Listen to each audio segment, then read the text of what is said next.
Can you hear me?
It's not about politics, it's about football.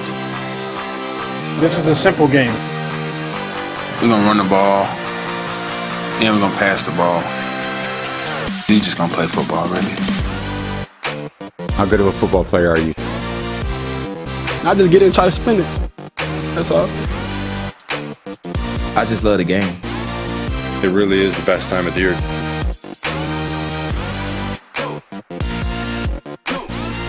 What's up, everybody? Welcome back to It's Just Football. I'm Trevor Sikkema. That's Mike Renner. I just realized we're wearing just two shades of gray right here. This is very uninspiring. It's not good. Content we didn't here. even call each other beforehand. Yeah, we're not even roommates yet, and we're already matching on the set. This one's tough. At least I rep the PFF. I don't know what you got the PFF on the hat, so we're a little too brand synergy here right now. No, look, you can never be too much of a company man when you're on the show and the lights are on. You know, shout out Chris Collinsworth. What's up, my guy? How'd we feel about Monday Night Football last night, Mike? Duds. They weren't that great. I mean, I sat there and watched fucking every hour of it. Of course, yeah. But they weren't that great. Of course. I saw people complaining that like they couldn't watch both games. They were like upset that they're at the same time. Yeah. Who doesn't have two ways to watch a game? Yeah. You know, like even if you have one TV, you have to have like a laptop. That's true. A phone, like something to watch it. You do. I think we're setting up for some major games in the postseason. I feel like there's going to be a decent amount of blowouts in the regular season between these teams that we think are this upper echelon of teams, these top 5 teams in the NFL. But like when the postseason comes around, I feel like no matter what round of the postseason we're going to get, it's going to be incredible matchup. So might get some stinkers and some primetime games for the rest of the season, but I think it's going to shape up to be an incredible postseason. We're, of course, going to talk about everything that we saw from both Vikings, Eagles, and Bills, Titans, because we have 2 screens, so we watch them both. If you didn't, you got to up your screen game. We're also going to refresh the timeline, obviously give you our best moments from social media that we saw last night. We got Matthew Collar on the line. Actually, right now we're going to be getting to him near the beginning of the show to talk about Vikings and Philadelphia Eagles. Plus, we're doing something on this show that I'm very excited about, and we're doing it for the first time. We've got a little trivia game here where we are going to pin Mike and I here on the set against you guys in the chat. It is active trivia. We're going to talk about games that happened in week 2 of the NFL, talk about some PFF grades, some key stats, and we're going to see if you guys know the league, or at least what happened this past weekend, better than we do. So that's going to be a lot of fun. Quinn, I'm excited for this one as I bring the guys from the production set into this one. Y'all came up with the questions for trivia, so you better not screw us over too hard. I know you guys like when that happens. But. Yeah, we even made like a separate Google sheet so you guys can't cheat. You guys have no idea what these are. But yeah, I'm looking forward to it. No question of the day today, obviously, because we got a bunch on the back end. You teased it. So anybody out there watching, if you like trivia, make sure you stick around. Yeah, you got to stick around. You're a big trivia guy. I'm going to trivia tonight. So yeah, big trivia guy. Wait, when you go to trivia, do you just like win food at the establishment in which there's trivia? Yeah. Is that like the whole thing? Basically I have over $500 gift cards at this bar built up, so we just eat for free every time. $500? We haven't lost this year yet every time we've gone, so. Wow. Okay. Well, then that gives me a lot more confidence as we're moving forward and as we're going to play this trivia game, because we can't lose to the chat the first one. I don't think we will. I want to feel like the chat can win, but the competitive person in me, certainly not the first one. We've got to dominate the first one. I'm excited to play that game with you guys. But before we get to that, let's recap one of these Monday Night Football games. I want to talk about Minnesota Vikings, Philadelphia Eagles. And I know we have our thoughts, but we've discussed our thoughts about the Eagles and the Vikings. I want to get Matthew Collar's thoughts. He covers the Minnesota Vikings for Purple Insider. He's a good friend of the show. He covers that team very, very well. And we're welcoming him into the show right now. Matthew, thank you so much for joining us. I'm sure it was a very late night for you last night, as all primetime games are for beat reporters. So we appreciate you joining us here in the morning, man.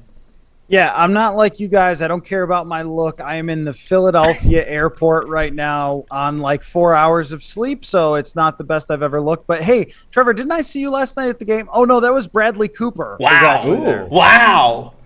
Cooper did have the flow going. He did have the flow going. Yeah. Matthew, you're welcome back on this show anytime, my friend. Plus, you look great. All right, let's talk about it. Let's talk about what happened. Obviously, the Eagles victorious in this one. And it felt like it was just two opposite ends of the spectrum with the Minnesota Vikings from week 1 to week 2, right? They're flying high after week 1, absolutely made a mockery of whatever the Packers trotted out there, and then it felt like they couldn't get anything going last night. Was this just a big learning game for Kevin O'Connell? Because it felt like, man, after week 1, we were thinking maybe coach of the year, look at how incredible this hire was, and then it's a little bit of a dud last night. So what are your overall thoughts on what you saw last night and how they were two opposite ends of the spectrum 2 weeks in here with Minnesota? Well, I know you guys like extra insight on PFF, and I'm just going to inform you that it is a week-to-week lead when it comes to the NFL. No, I mean, this one I thought was a really great test. When it comes to week 1, they've played the Packers many times. They're very familiar with them. I know it's a new coaching staff, but the players are very familiar. And also the Packers had no idea what they were going to run out there. The Packers had no way to game plan for what Kevin O'Connell was going to do because nothing was on tape. And the Philadelphia Eagles had things on tape. They also have personnel that doesn't match up very well for the Vikings. I mean, they have a violent interior defensive line, which I thought gave them some problems. And they have a shutdown corner that they actually decided to use. I don't know why the Packers did not use Jair Alexander more on Justin Jefferson. To me, you had weeks to come up with a game plan for that, and they made it pretty easy for the Vikings to move around Justin Jefferson and get him away from Jair Alexander, while the Eagles were more committed to the bit with putting Darius Slay on Justin Jefferson. And the thing is that their offense is supposed to operate in a way that if Jefferson is taken away or is double teamed, that they have so many other options. And I think where it was pretty concerning is that Adam Thielen was not a factor in this game. Yeah. Dalvin Cook was not a factor in this game. Even KJ Osborne, who had a good year last year. So really, like, nothing worked pretty much from the outset. And then on the defensive side, we knew that there were going to be bumps along the way. We knew that they did not have this perfect defense. It was supposed to be kind of survive on defense and then let your offense cook. But if you don't survive on defense and you can't get the ball, Philadelphia held onto the ball for 36 minutes, and they had some turnovers in the game, and a blocked punt and interception. They had some penalties and still hung on to it for 36 minutes. So yeah, I think that it was just all around. Philadelphia was better by scheme. They understood what the Vikings wanted to do. They seemed to understand defensive assignments or where they could take advantage of them in the middle of the field and completed a lot of short and quick passes. And then their personnel, they just played better. Their stars made plays where the Vikings didn't. How worried are we about this Kirk Cousins, Justin Jefferson sort of dynamic? Because if you just watched the game yesterday, he was not looking elsewhere. In crunch time, in situations when things broke down, the blitz was getting home, the pressure was getting home, he had his eyes locked in on Justin Jefferson and would not expand the field. Are we worried about that going forward, or is this something that we're going to see fixed in the coming weeks? Well, I think that the idea of Justin Jefferson becoming Cooper Kupp sounds really good when you imagine it in your brain, but I don't know that it's actually a really good idea. Like, Justin Jefferson had more yards in his first 2 seasons than any other wide receiver in the NFL over the last 2 years. Like, it's not like the previous regime totally misused Justin Jefferson. You have to change a lot about that. And I do think that this offense says you should start everything with Justin Jefferson and then work from there. But there's also Kirk Cousins in games like that sometimes gets tunnel vision. And we've seen it over the years where it's kind of like locking on to receivers. And I remember Mike Zimmer kind of hinting at that a few times throughout his time here. And of course, everyone went, Mike Zimmer, you're an ogre. You don't know what you're talking about. But, Zimmer certainly knew what he saw from his quarterback. And I think that's why Zimmer tried to simplify the offense. We all criticized it. Well, you guys run too much. You're handing off too often on second down. But I also think that he was trying to protect some of the weaknesses of his quarterback with bootlegs and with under center stuff and wide zone and play action, because he knew that this sort of thing does happen to Cousins, where he kind of just gets it in this tunnel vision is really the only way I can describe it. And this offense is also complicated, and they've been honest about that. Both Cousins and the wide receivers, they've said that there's a lot of communication involved. There's a big learning curve that they had to go through. This is not like a slight adjustment. It's a huge adjustment. So the concern level, I think, should be like medium hot, like an orange. If we have one of those like old scales that's blue, yellow, right, orange, whatever. I think right. It's orange because the first game they had success, but it was entirely based on throwing Justin Jefferson the ball all the time. And you know that every team is going to start there with their game plan with trying to slow down Jefferson, and they're going to look at what Philadelphia did. You mentioned that it was going to be a little bit of a work in progress with the defense. Philly seemed like they could move the ball at will in that first half. Was that more the Vikings are still kind of figuring it out on the defensive side of the football this year? Or would you say, man, it was more of a hat tip to what that Eagles offense was, what Jalen Hurts was able to do last night? Would you put more blame on the Vikings defense, or do you just praise what Philly was able to do last night? Yeah, I think it's a little bit from Category A and Category B. But I also look at the Vikings defense as we didn't see this so much in the past with Mike Zimmer, that it's more bend, don't break. I mean, you saw the corners play off, the 2 safeties play extremely deep, and they were basically saying, like, you're going to have to try to beat us by throwing a lot of passes, which, like, philosophically, again, kind of makes sense. Just like Jefferson being Cooper Kupp, like, it makes sense. But when the quarterback completes 83% of his passes and adds in some runs anytime you confuse him in coverage or you're covered well, then he was able to do exactly what you were kind of trying to force him to do, right? Like, they found so many spaces in those zones where Hurts was very patient. And one of the big issues is this defense is so reliant on 2 players getting to the quarterbacks, Darius Smith and Danielle Hunter. If those players do not get to the quarterback, which they didn't really last night, then you're not going to have any pass rush at all, because Delvin Tomlinson and Harrison Phillips, these guys do their job. They are run stuffers, and they, quote, push the pocket, But when you have a mobile quarterback, I don't know how much pushing the pocket really does. And so when they were able to, with a very, very good offensive line, I was super impressed with Philly's offensive line. I know that's not breaking news to the PFF guys, but it was something to see how often they gave Hurts extra time to throw for him to let his routes fully develop and find his guy. And then I also thought that you saw some real quarterback stuff from Jalen Hurts, getting to progressions, getting across the field, finding guys who were open. And then, like, he just made a special play. Like, the 26-yard touchdown is just a special play. There's, 5 running quarterbacks in history who make that play, who turn it back upfield after going toward the sideline, run over a couple of dudes and go into the end zone. Kind of a combination of everything. But I think it's also, like, we knew this defense was shaky at different points, especially in the secondary, but also overly reliant on 2 dudes to create all the pressure. In this game, though, they did open the door in the second half, and the Vikings offense did not blow through it. So as they go forward in the future, there are going to be games where the opposition scores 24 points, and it's on Kirk Cousins, Justin Jefferson, Dalvin Cook, and Kevin O'Connell to get into shootouts at times and win those, because they were given multiple chances and they did not come through. So you've now seen the Packers and the Eagles up close and live. How would you power rank the top 3, let's say, in the NFC right now?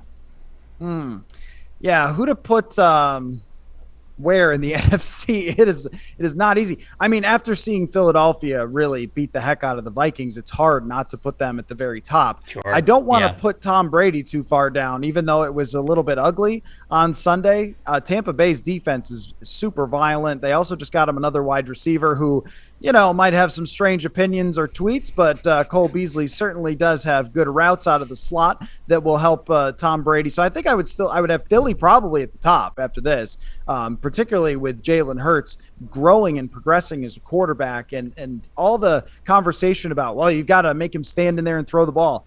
He did, and then he made plays, and it was really some kind of performance. I mean, I know you guys at PFF don't love these stats, but I kind of do. Like the threw for 300 yards, completed 80%, ran for 2 touchdowns. I mean, it was a performance you don't see that often. So I've got to put Philly at the top, and then probably Tampa Bay after that. I don't know if I want to put nails in the coffin of the Rams. Like, who am I missing? This NFC is just a disaster. I mean, this is why Vikings fans shouldn't freak out too much, right? Because you had a bad performance, but also the NFC remains pretty wide open. Yeah, I mean, the Bucs didn't look as strong as some people thought they were going to be, especially given their injuries. Packers didn't when they came out of the gate. You look at the Saints, the Rams. Now the Niners are down without Trey Lance, and maybe some people think that's a little better with Jimmy Garoppolo. But to your point, it feels like the NFC was wide open going into the year. It seems like it's even more wide open now, maybe outside of Philly starting to really establish that dominance at the very top. And look, it's 2 games we've seen. It feels like the best and worst right now, 2 opposite ends of the spectrum of what we have for the Vikings. And so we know it's going to be a long year, but they've got the talent to be competitive and fun on the offensive side of the ball for sure. Everybody go follow Matthew Collar on Twitter. Go follow all of his work that he does with Purple Insider covering this team. Matthew, thank you so much, man, for joining us. We appreciate it. Even in the Philly airport, man, really stuck it out. And don't knock your appearance too much, man. You look beautiful right there. The shot's fantastic. You showed up. You gave us the great knowledge. We appreciate it, brother. Wait, is that Mike Renner? Oh, no, that's Bryce Harper that just walked by me. Sorry. Thanks for having me, guys. Got to go catch a flight. Appreciate it. Man, with the compliments right there for Matthew Collar. He's making sure that he gets back on the show. you want another appearance. He's making sure that he gets back on the show with those good compliments right there. Well, he's writing the book about PFF, right? Matthew Collar is. He has a book coming out, I believe next year, that's about the history of PFF. And so he's trying to get on our good side now before he trashes us in the future. Is what it is. Are you going to be in the book? I am. I sat down with him for an hour or so, and we talked about everything. So we'll see if some of that makes the book. Do you have like a full chapter in the book? No. I want a chapter in the book. No, I'm like the Trevor Sikkema era when I came on. I'm like the supporting arguments for other characters at PFF. Oh, okay. So you're the anonymous guy at the end who trashes the company. Yeah. Who knows? Find out. We saw the chat obviously talking about the Minnesota Vikings. And before we move on, we're going to do a little refresh timeline. We're going to talk about some of the best social clips from last night. Just overall, what are your thoughts here on Minnesota and Philadelphia? I'll ask you kind of the same question that I asked Matthew. Was it more the Vikings didn't exactly play the way they needed to last night, or were you more impressed with how dominant Philly was? That's a good question. I think I'm more impressed with Philly's offense. I think I am too. Yeah, Philly's offense. Now, Vikings, Kirk Cousins, that's kind of his MO, right? Like that's not the first time I still do think this Eagles defense has some areas where it's susceptible. I don't think they're going to be dominant like that, like we saw against the Vikings. A lot of that was, to me, on Kirk Cousins. So their offense, though, this offensive line, Jalen Hurts taking the next step, that's scary for the rest of the league because he's going to have time. And then even when there is pressure, he's going to escape it. And he's perfect to play behind the best offensive line in the NFL right now. So, yeah, PFF grade over 90 right now in 2 weeks as a passer. That's scary. I got to give it to the Eagles as well. Specifically, the point that I want to mention, there were a lot of people talking about this on Twitter last night because it was awesome to see. Jalen hitting over the middle, man.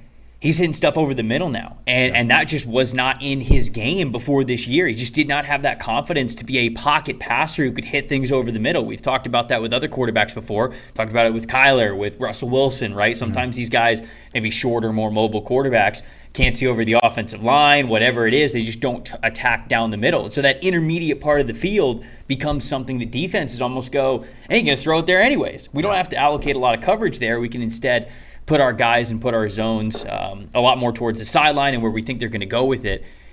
And when you're Hurts, if you got that rushing ability, if you're throwing the ball accurately, and now you're able to hit every single level of the field from all three quadrants of it, dude, that is that's dangerous. That's really dangerous. So I think that I'm even more impressed with Philly in this one. We'll preview Buffalo, or we'll talk about Buffalo and Tennessee a little bit as we start to refresh the timeline here. But I do want to stay for our first social clip that I want to talk about of the day. I do want to stay in Philadelphia because Darius Slay, he had a massive day. We're going to get to that a little bit more in the show, but he had an interception. And then, as many athletes do, went to go give the ball to a fan. He gives it to James Harden. James Harden sitting field level, and Darius Slay just goes up, gives him the football. Yeah, what's this box, though? I don't know. I'm more curious about that. How do I get seats in that box? Because I've not seen a lot of places have literally just like on-field seating. That is like on-field box seating. That's something that you got to make probably what James Harden makes to get that kind of access. That's very true. You got to know somebody that knows somebody to get those kinds of seats. But I also, when that happened, I was like, wait a second. Him giving the ball to James Harden, like, oh, that's cool, that's James Harden. I was like, I'd probably rather give it to like a kid or a fan or something, right? You know, James, I'm not. Does he need another dub? does James need another piece of memorabilia that's not in the playoffs? You know, right? Wow. Exactly. There's a had shot. to go. I know, but I will say this: he probably can't see the game from that angle. He probably, from where he's sitting, it's gonna be difficult to actually see what the hell is going on the football field. So I'm not sure they're the best seats in the house, but they are kind of sick to be in. Do you ever have field passes for a game, like college or NFL or anything? I've been like out of field, and it's unless you're literally like field side, right? If you're tucked back a little, right, you're like, I can't. If you're a not important person, which I have been at field access before, you're right. You're behind like waves of people, refs, coaches, photographers, videographers, and you basically can't see shit. Yes. So you got to get like that very important person tag, not just a field pass, but you got to like know the owner or something. Yeah. Be able to stand on the field and be like, nah, you can't kick me off. That's how you really watch a game. But maybe James Harden clearly enjoyed it because he got a ball out of it, and I think Darius Slay signed it for him afterwards when they met up. Let's go to Buffalo for our next refresh the timeline here. We have what Twitter is calling the final boss of Buffalo. Buffalo people tailgate unlike any group of human beings I've ever seen. Been to a lot of college football games, okay? Went to University of Florida, went to the SEC. I've seen some great tailgating scenes. But the people of Buffalo, whether it's crazy eating competitions, throwing people through tables, or what this guy is that you see on the screen covered in mustard and ketchup, that's his celebration for the game. That's how he gets ready for Buffalo Bills games. Mike, it's a little far for me.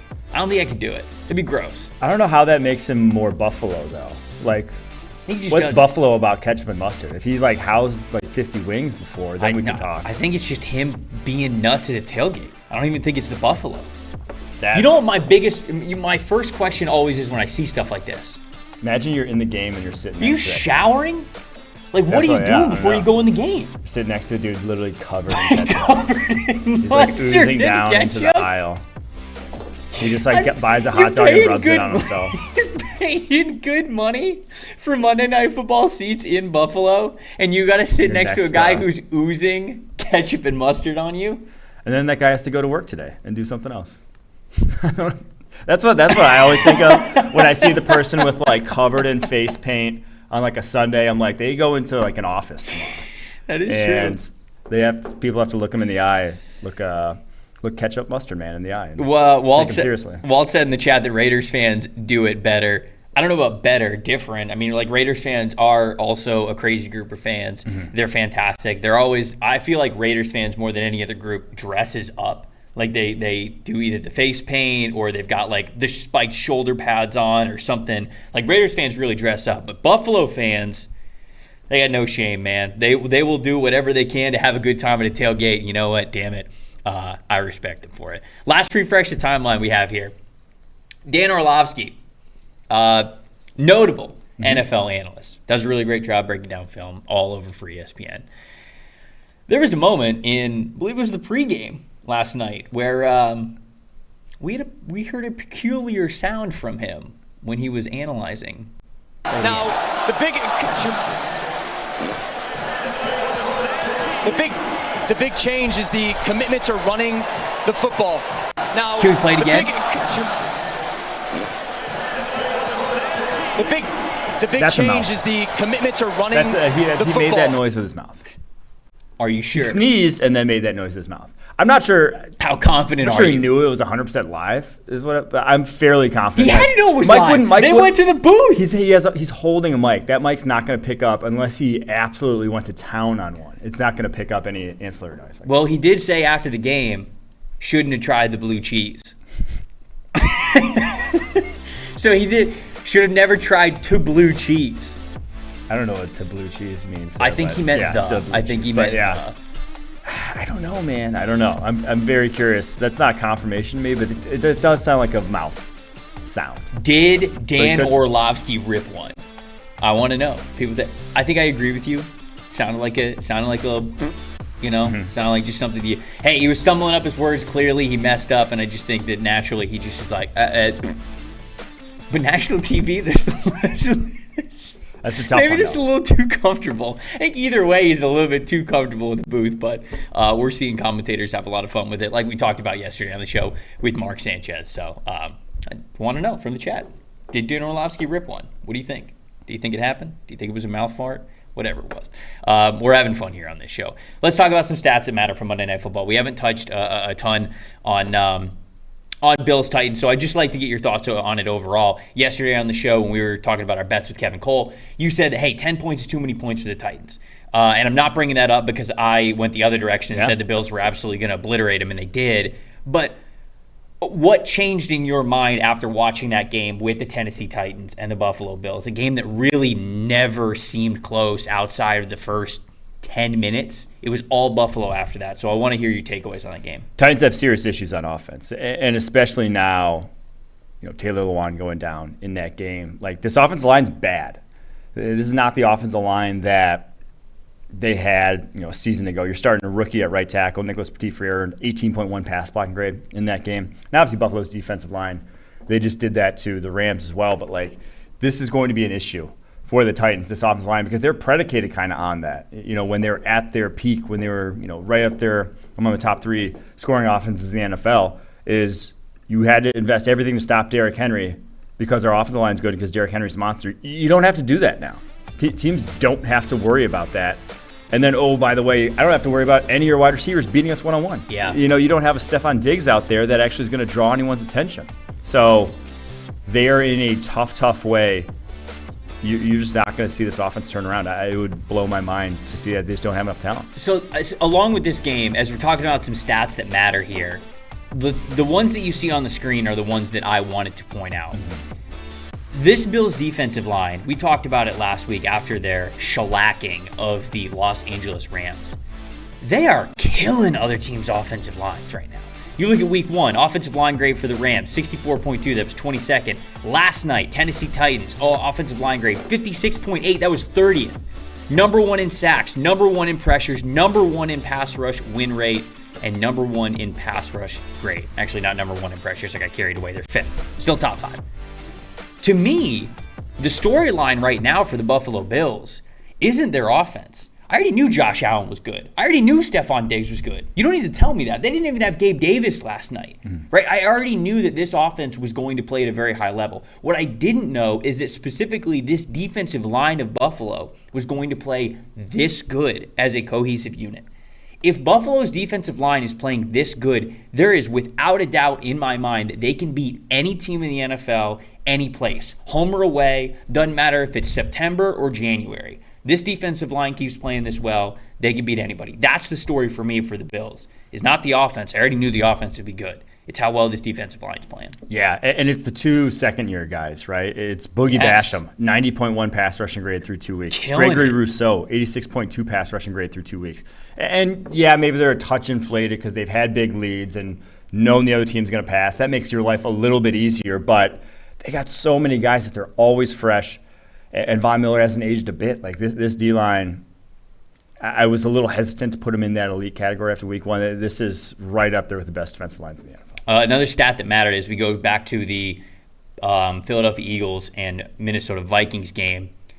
The way that Darius Slay played, and I thought Darius Slay was a fantastic corner for the Detroit Lions. He goes over to the Philadelphia Eagles, and it felt like he was kind of a man alone, to quote our friend Dave Salfaro here at PFF. Felt like he was a man alone on that Eagles defense, especially in the secondary. It felt like they didn't really have the secondary to live up to his caliber of play. Now they've got guys like James Bradbury. They've got guys like Chauncey Gardner-Johnson. They have the defense, I think, around them to where you are really allowed to play Darius in some fantastic situations. Last night, he was dominant. The Eagles looked at what the Packers did the week before, not using their best corner, Jair Alexander, to shadow Justin Jefferson, and said, that's not how we're going to die this week. 2 interceptions from Slay. He had 2 dropped interceptions. He had another one where he could have cut the route on Adam Thielen that could have been another interception opportunity that he had there. 8 targets when Slay was in coverage, just 2 catches, 19 yards, 6 of those while guarding Justin Jefferson specifically, and he only gave up 1 catch to Jefferson. Unbelievable night from Darius Slay. And again, we go back to the Eagles. I just feel like they're playing such great ball right now. They are deploying their guys the way they need to, confidently, and the way that Darius Slay played last night, when you have a corner like that, talk to guys who have played linebacker, safety, whatever in the NFL, they always say that when you have a corner that you have that much confidence in on that side of the football, or to take away the other team's receiver, it truly elevates not just the play, but the overall confidence and the aggressiveness of everybody else on the defense when you can play like that. Yes, this has to be one of the best cornerback performances in recent memory. I mean, given the competition level, given that the majority of his snaps he's guarding Justin Jefferson, to catch as many balls on 6 targets as Justin Jefferson did when thrown at. And this wasn't, Kirk Cousins brought him back in. There weren't a lot of plays where there was a window. Slay was there. That was, like I said, as impressive a performance given who he was going up against. So hats off to Darius Slay. That was just as big as their offensive performance in winning that game for them. All right, you want to have a little fun? Yeah. Okay, let's get to it. Quinn, are you guys ready in the production studio? I think that we're ready for a little bit of trivia. This is a brand new game that we are playing here, and we're trying to have some fun, a little interaction, some competitive juices flowing between us and the chat. Essentially, what we're going to do is this. We're going to play some trivia with 6 games. I think we got 6 games on the schedule. Quinn, in the production suite, has 2 questions for each game that happened this past weekend. A question on offense, a question on defense. It'll be something like, hey, who had the highest receiving grade? Who had the best offensive line grade? Who had the best pass rush win rate? Those kinds of questions. We will then have multiple choice answers that we get to choose from. Mike and I will discuss here on the set. You guys in the chat will then vote on what you think the answer is. And whatever answer has the majority, that will be the official chat answer, and then Mike and I will collaborate and have our official answer. We'll see which one is correct. We will keep score on the whiteboard that you see in the production suite there, and at the end of it, what is that, 12 questions? We'll see who wins, the set or the chat for trivia time in week 2 of the NFL season. We're calling this one, Are You Smarter Than a PFF Grader? So, Quinn, let's get it going, man. What's the first game, and what's the first question that we have? Yep, first question. First game, my Bengals laid an egg against the Cowboys. Who was the highest graded player on offense in that game? Was it A, Joe Burrow, B, Terrence Steele, C. Cordell Volson, or D. CeeDee Lamb? Man, it'd be hard. I feel like it would be hard for Burrow to be the highest graded. Yeah. It would be so hard for Burrow to be the highest graded. I'd go with one of the Cowboys, considering. Hey, it has to be one of the Cowboys. I know CD didn't have the best game. They were going to Noah Brown a lot. But I also don't think CeeDee Lamb was terrible, right? I think he had like 7 catches, 75 yards. Yeah, I'd go Terrence Steele. Do you think Terrence Steele played that well? Is it like Just, a trick? it's more of like a process question? of elimination, sort of. Yeah. None of these are trick questions. This is all PFF data. No, well, obviously, but you putting Terrence Steele up there next to Joe Burrow, it's a little bit of a trick question because we think that it's probably not Joe Burrow who had the highest grade there. You want to go with Terrence Steele? Yeah. You think it's going to be Terrence Steele? It'll be Terrence Steele, yeah. Okay. All right, let's vote on it. Let's vote on it. Is that enough time? Can we see who the chat that's enough time. Okay. Chat says B, Terrence Steele. Okay, the chat says Terrence Steele. We went with Terrence Steele. What's the answer? It's Terrence Steele. B. 1-1. There we go, 1-1. 1-1. We're 1-1. Chat got one right. The set got one right. It was Terrence Steele. Boy, that's nice to see. Yeah. Terrence Steele also made the list that I did in the pod yesterday of guys that's named sound like porn stars in the NFL. So Terrence Steele would be out. That's a solid adult film name. Mm-hmm. And a solid right tackle. Hey, and a solid right tackle for week 2. All right, what's the next one here?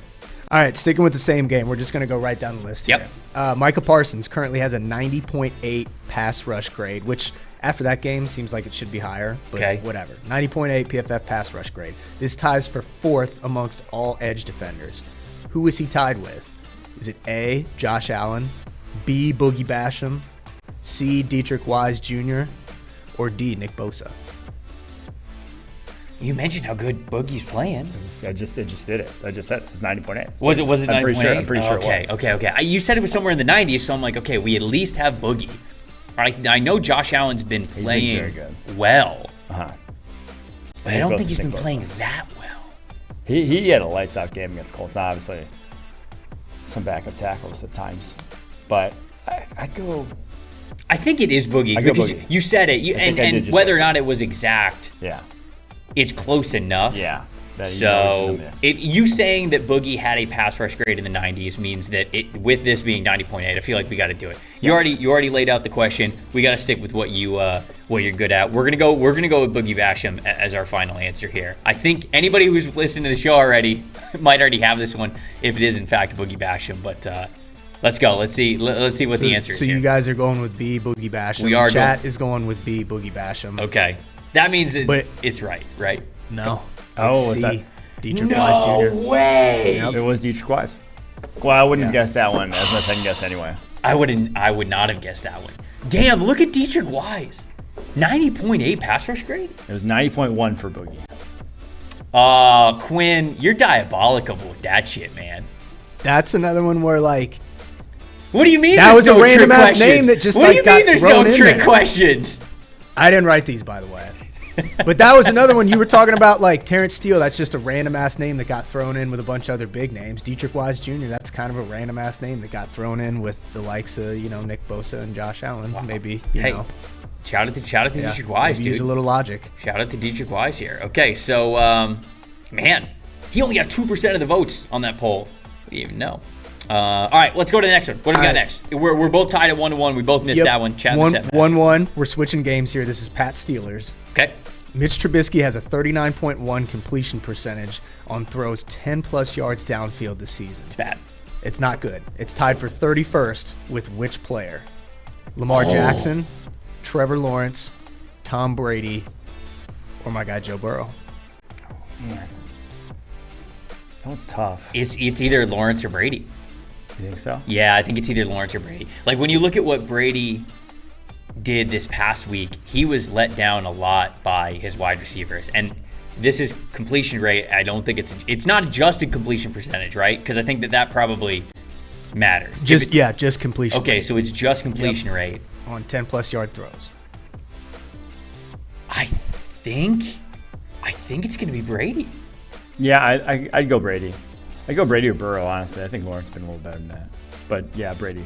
I'm good with Brady. I think it's going to be Tom Brady. I think it's either Trevor Lawrence or Tom Brady, but because of the way that Tom Brady played this past week, watching all his receivers kind of let him down a little bit. No Julio, no Godwin. At one point in the game, it was no Evans either. Scotty Miller was already dropping a couple of passes. It felt like that was what happened the week before too. I'm gonna go Brady. Yeah. I'll agree. Okay, we're going Brady on this one. All right, you guys in the chat need to switch it up at some point because they're going with Tom Brady as well. Okay. And you guys are both right. It is Tom Brady. Okay. All right. So 2-2. We're 2-2 here. What's the next question? What do we got? Let's roll on it. Bear with me 1 second. I lost my spot. Okay. All right. That's it. I mean, look, to see Tom Brady up there with and the fact that they've had 2 double-digit wins with their offense playing like shit is why I still am high on them. The 2 playoff teams that have 2 double-digit wins is. Mahal said Giselle will say that Tom can't throw the ball and catch it. That's true. His wife did say that, and that is facts. Are you good? Are you good, Quinn? Did you find your spot? Yep. Okay. Same game, 2 per game. Yep. Minka Fitzpatrick leads all safeties in overall grade this season with a 90.8 overall grade. Okay. Which subcategory does Fitzpatrick also lead all safeties in? Oh. Is it A, coverage grade, B, pass rush grade, C, run defense grade, or D, tackling grade? This is a great question. We don't have a field goal block grade?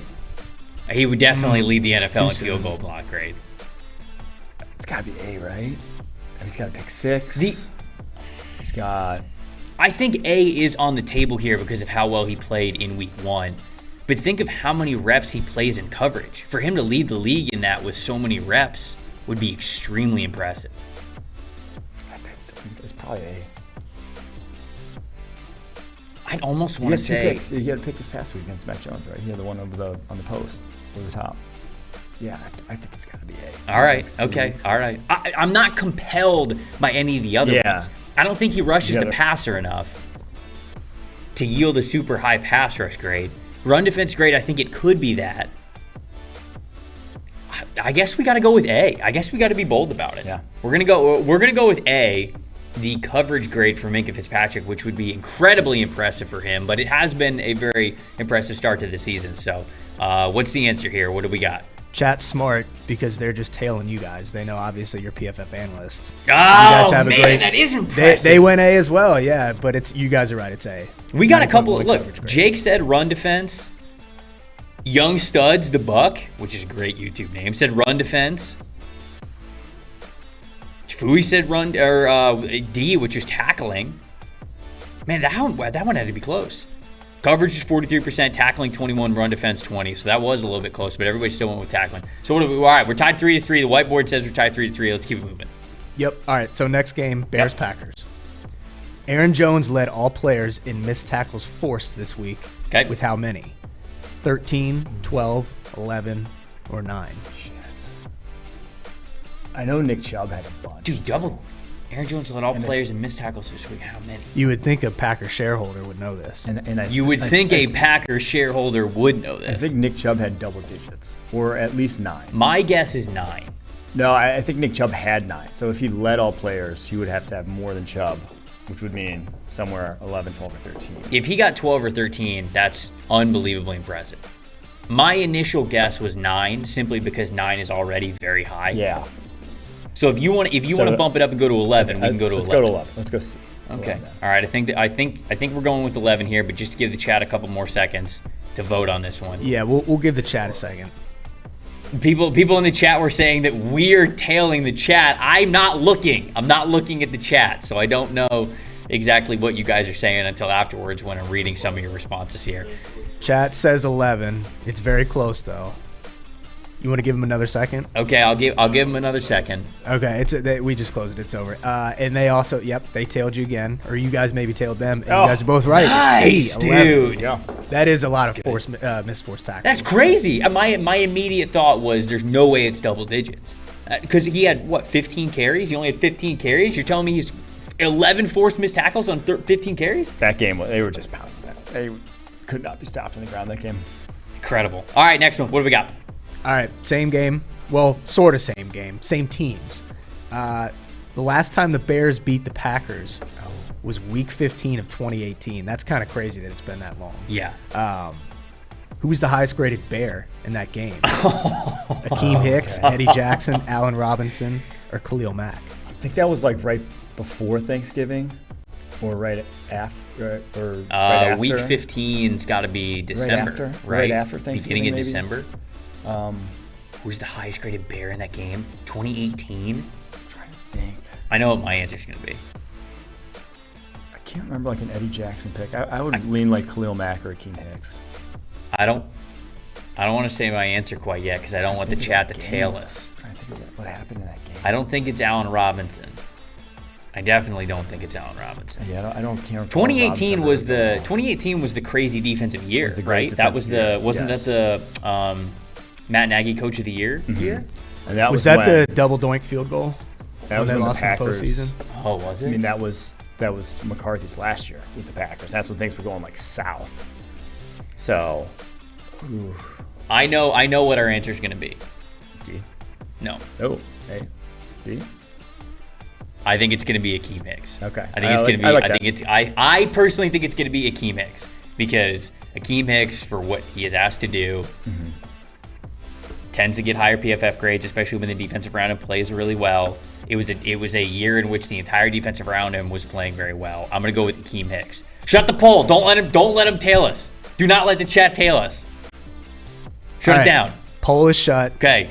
First time you guys have had different answers. Chat says Khalil Mack. You guys are going with Akeem Hicks, correct? Yeah. Chat got you. No! 77.7 overall grade. No! I'm trying to think who was right tackle back then. I think you guys overthought that one. Just go with the best player, the guy who consistently graded the best, which probably would have been Khalil Mack. I don't even have the grades. God, now we're down one? You know. I'm not peeping the chat. Get out of here, Matt. Not peeping the chat. Khalil Mack 36%, Akeem Hicks 30%, Eddie Jackson 26% on the votes here. Man. All right, this is fun. All right, what's the next one? Let's keep going. All right, Jets Browns. Yep. Next game. Chat's up 5-4. Chat's up 1. Yep. Joe Flacco had a 79.6 PFF grade this past game, which was 5th amongst all passers. Good for Joe. How many regular season weeks have passed since Joe Flacco has graded that high? 38 weeks, 42 weeks. We're basically guessing 64. Which number looks the coolest. So I don't want to I think it happened. I think it was 2018. It's the last time he graded that high.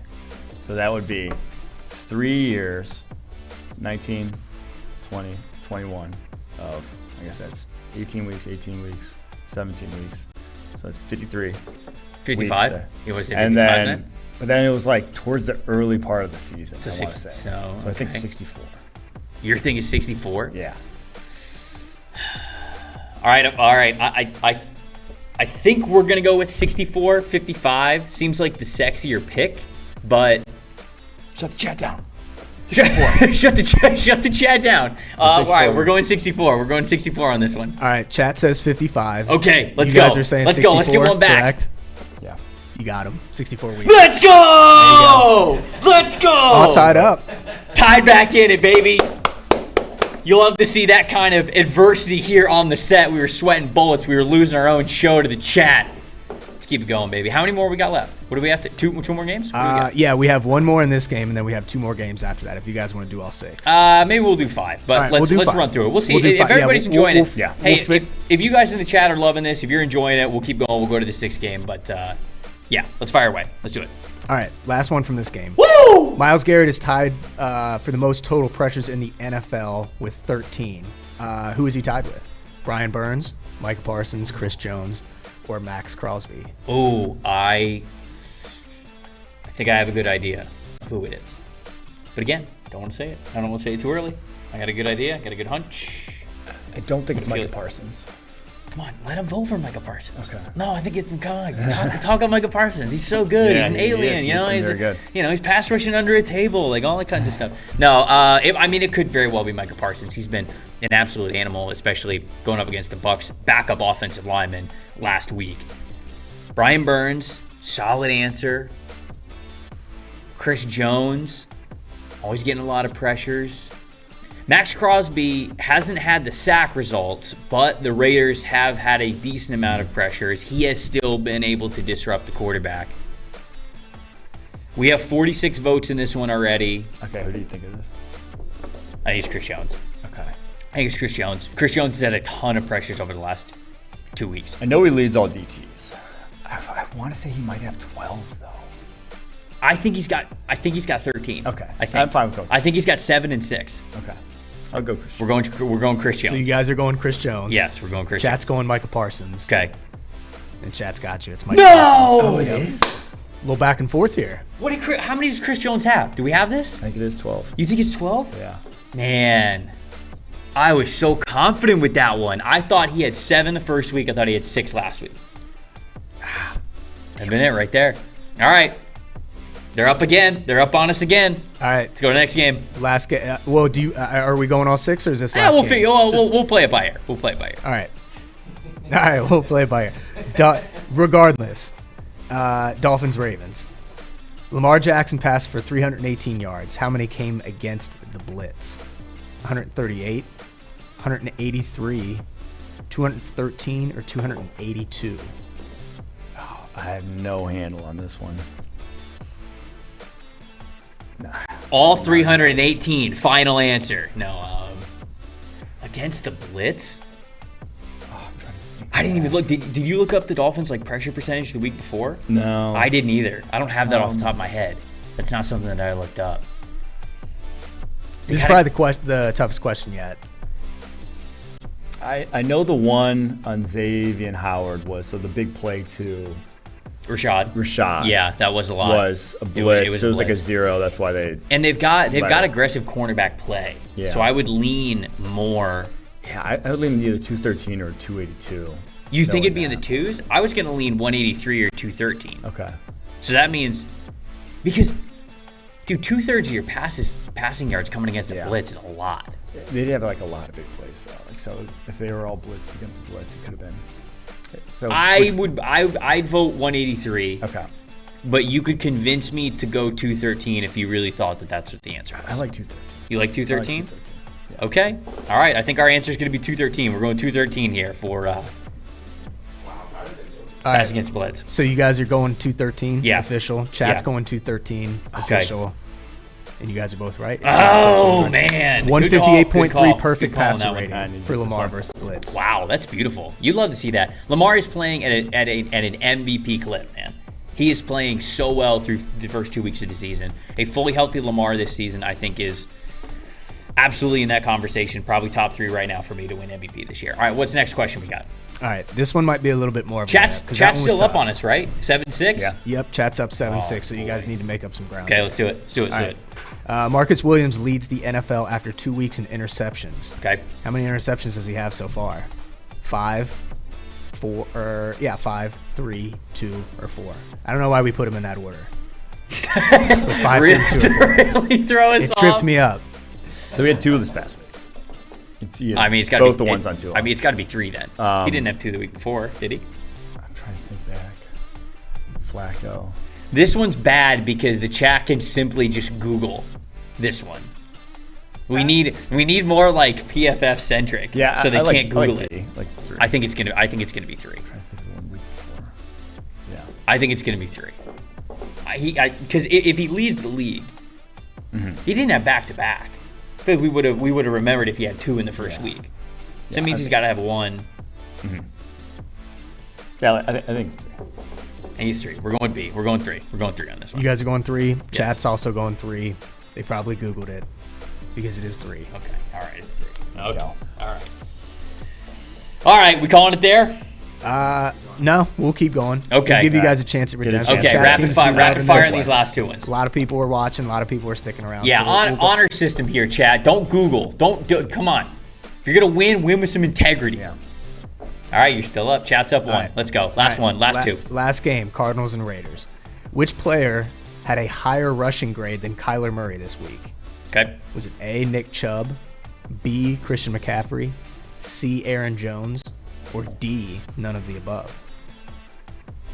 Ooh.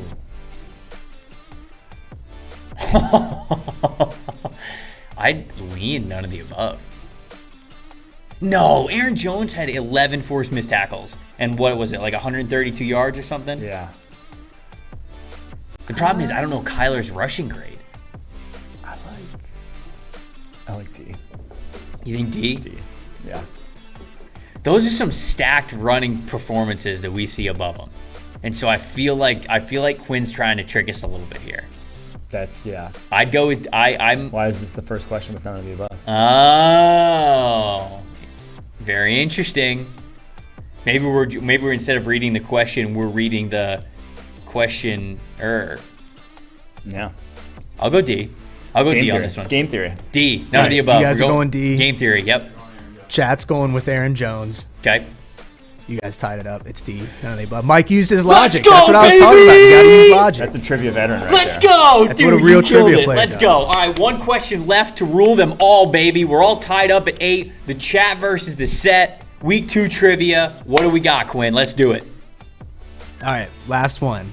Which player has graded higher against the run this season than Raiders DB Nate Hobbs? Is it A, Micah Parsons, B, Logan Ryan, C, Joey Bosa, or D, Jeffrey Simmons? Against the run. Logan Ryan did have a forced fumble this past week, right? Or was that? Yes, he did. Yeah, he did. He did have a forced fumble. That'll help. I know Simmons was like insane week 1, but I'm guessing He probably didn't play that well.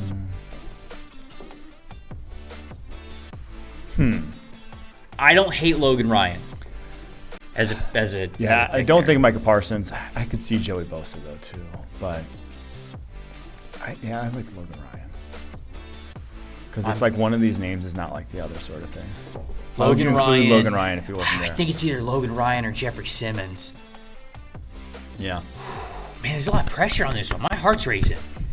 We can't lose this first one. I like B. Oh, I like B too. Quinn, if a Buccaneer ruins it for me, I'm gonna be sad. I'm just letting you know. So it's B, Logan Ryan. Hold on. Okay. Let's give the chat like 20 more seconds for their answer. Chat saying Jeffrey Simmons. Okay, chat went Jeffrey Simmons. Let's go Logan Ryan. Yeah. Let's go for 2. Let's go for the win. Let's go! Yes! Chance, baby. The set does it. The set catches the first W. Game theory, baby. I mean, that was very similar to that game too. Cardinals Raiders. You guys kind of just pulled it out at the end, out of nowhere. Come back. There. Well done. Well played. Useful. Love to see it. That was a good segment. Love to see it.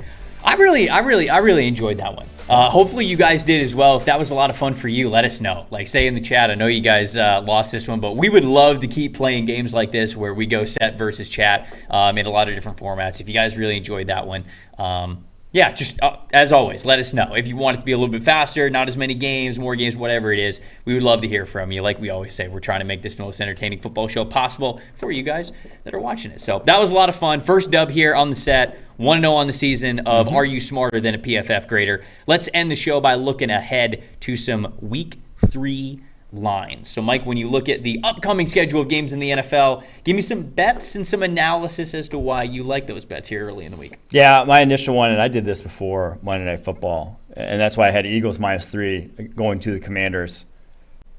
It's already up to 4.5. You can't even get a -3 anymore. So sadly, my best bet of the week is already nil there. 4.5 still not that much different from 3. I still probably like it at that number anyways. And then my other one is the Ravens traveling to the Patriots. This Patriots offense is not the type to take advantage of this Ravens defense. People talked about them playing too much man coverage against the Dolphins, dynamic wide receiver duo.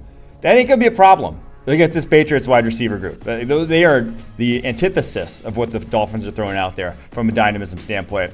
They're not doing a lot offensively. I think 7 play action dropbacks through 2 weeks to New England Patriots. Not confusing a lot of people. I like the Ravens. As you said, Lamar, one of the MVP favorites. I like them going in there and rolling. My 2 bets that I like for Week 3, I like the Niners at the Broncos. When I looked last night, Niners only favored by 1 as the road team. I think we're getting more stability with Jimmy Garoppolo, right? I think that team knows exactly what their identity is with Jimmy Garoppolo. There's less to guess. And with less to guess, I like them as a football team a lot better than I like the Denver Broncos right now. So I think the 49ers, potentially getting George Kittle back as well, I think that's a pretty safe bet for me. Them only being favored by 1. I think they're a better team than the Denver Broncos at this point in time. Saints at Panthers. I get that this is another road game. I'm picking a road team here, but I've got too much faith in what the Saints can be. I don't have a lot of faith in what the Panthers can be. It would take a much better offensive output than we have seen from the Carolina Panthers. A lot of things really coming together. And I still think the Saints are a really good football team, right? They played the Buccaneers extremely hard. And Jameis threw...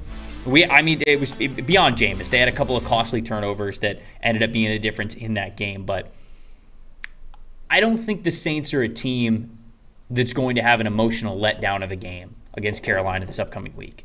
I think that instead it's going to be more of they're going to be focused, they're going to be pissed off, they're going to want revenge. The Saints, especially from how they played the Bucs last week, they still believe that they can be that top team in the NFC South and one of the top teams in the NFC. So I think that they're going to prove it against Carolina. I think that they should definitely be more than a field goal favorite, even as a road team there.